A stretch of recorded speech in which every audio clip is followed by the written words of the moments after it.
Assalamualaikum warahmatullahi wabarakatuh.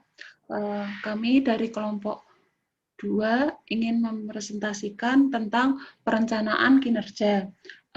Adapun kelompok kami yaitu saya sendiri Isnaini Fitria Pratiwi, kemudian Hanantio Damar Nugroho, Muhammad Dandi Pangestu, Sandi Septia Novianto, dan Muhammad Iqbal Asyegaf. Perencanaan kinerja. Perencanaan kinerja sendiri merupakan titik awal dari siklus manajemen kinerja. Perencanaan kinerja mendesain kegiatan apa yang harus dilakukan untuk mencapai tujuan organisasi.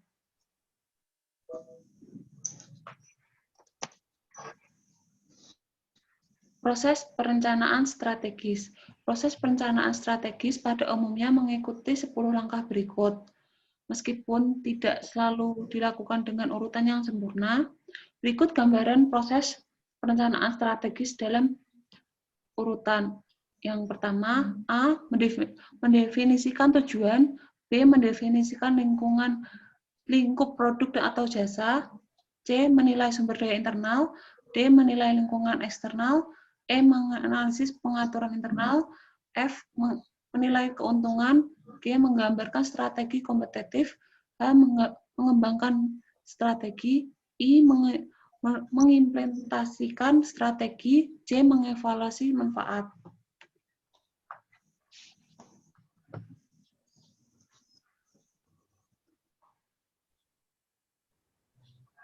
Selanjutnya ada tujuan dan sasaran. Pentingnya menetapkan tujuan sebagai proses manajemen yang memastikan bahwa setiap pekerja individual tahu peran apa yang mereka lakukan dan hasil apa yang mereka perlu capai untuk memaksimalkan kontribusinya kepada keseluruhan bisnis.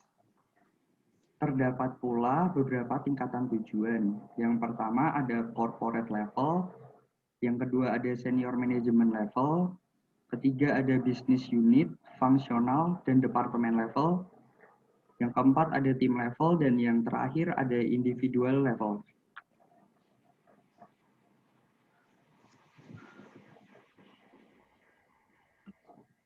Dan yang berikutnya itu ada karakteristik tujuan yang efektif.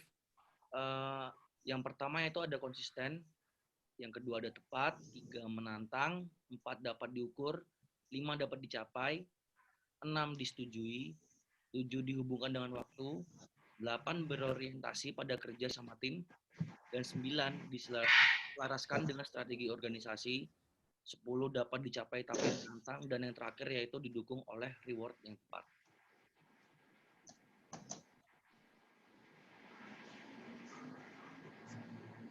Tujuan memfasilitasi kinerja, yaitu untuk menggunakan tujuan secara efektif, manajer perlu memahami bagaimana tujuan dapat memfasilitasi kinerja.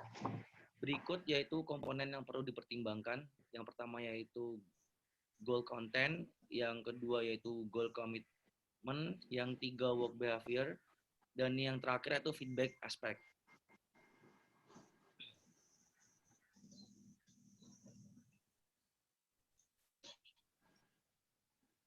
Sasaran kinerja. Sasaran kinerja merupakan salah satu pernyataan secara spesifik yang menjelaskan hasil yang harus dicapai seperti kapan dan oleh siapa sasaran yang ingin dicapai tersebut diselesaikan.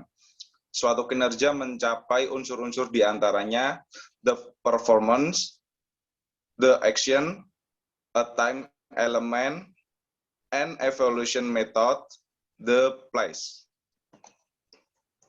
Kesepakatan kinerja. Kesepakatan kinerja merupakan kontrak kinerja antara pekerja dengan manajer atau yang disebut dengan personal kontrak.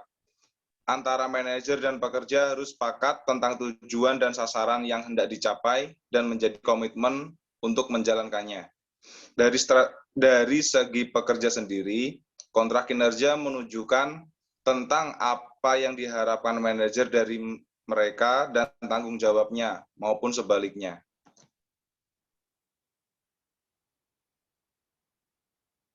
Perencanaan kinerja.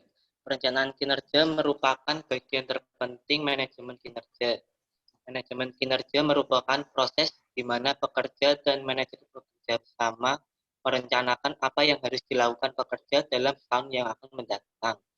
Dalam perencanaan kinerja, kita harus meninjau ulang rencana bisnis dan menentukan pekerjaan yang apa yang harus dilakukan dan bagaimana masing-masing kerja terlibat dalam rencana tersebut.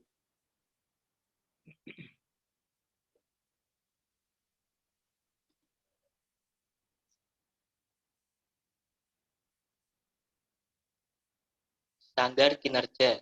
Standar kinerja menjelaskan apa yang diharapkan manajer sehingga harus dipahami pekerja. Terdapat dua maksud yang diperlukan standar kinerja. Yang pertama adalah membimbing perilaku pekerja sesuai untuk menyelesaikan standar yang telah dibangun. Dan yang kedua adalah menyediakan dasar bagi kinerja pekerja dapat dinilai efektif dan jujur. Yang terakhir yaitu ada standar kinerja yang efektif. Terdapat 8 Standar kinerja yang efektif. Oh ya, silakan dilanjut sama Mas Iqbal. Standar kinerja yang efektif. Terdapat 8 karakteristik yang membuat suatu standar kinerja efektif, yaitu yang pertama adalah standar yang didasarkan pada pekerjaan, yang kedua standar yang dapat dicapai, yang ketiga standar dapat dipahami, yang keempat adalah standar yang disepakati, yang kelima adalah standar itu spesifik dan sedapat mungkin yang terukur, yang kelima adalah standar berorientasi pada waktu, yang keenam adalah standar yang harus diteliti, standar yang harus tertulis, yang ketujuh adalah standar yang dapat berubah. Demikian presentasi dari kelompok 2 atau kami. Silakan yang ada yang mau bertanya.